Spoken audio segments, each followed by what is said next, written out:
ప్రజలకు సేవ చేస్తూ చనిపోతే అంతకంటే సంతోషం మరొకటి ఉండదని మంత్రి తుమ్మల అన్నారు. భద్రాద్రి జిల్లాలోని కాంగ్రెస్ కార్యకర్తల సమావేశంలో మంత్రి తుమ్మల పాల్గొన్నారు. ఈ సందర్భంగా గతంలో మావోయిస్టులు బెదిరించిన పత్రికా ఏజెన్సీలు పర్యటించాలని చెప్పారు. మరిన్ని టార్గెట్ చేస్తూ అమర్చిన మందు పాత్రలు కూడా పేలలేదని అన్నారు. ఇక ప్రజల కోసం పనిచేస్తున్నాడు కాబట్టి మందు పాత్రలు పేలలేదని మావోయిస్టులు కూడా ప్రకటించారని పేర్కొన్నారు. మావోయిస్టులు కూడా కాంగ్రెస్కు మద్దతు ఇవ్వాలని మంత్రి తుమ్మల కోరారు. గిరిజన అభివృద్ధి కోసం పనిచేసే కాంగ్రెస్ను గెలిపించాలని అన్నారు. ప్రభుత్వం లేదు. అంతకుముందు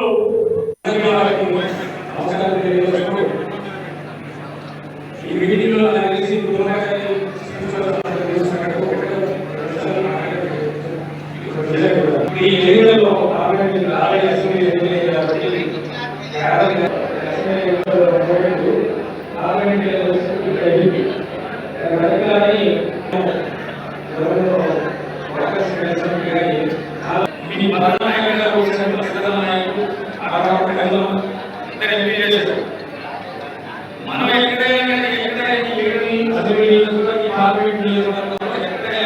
పని జరిగిందా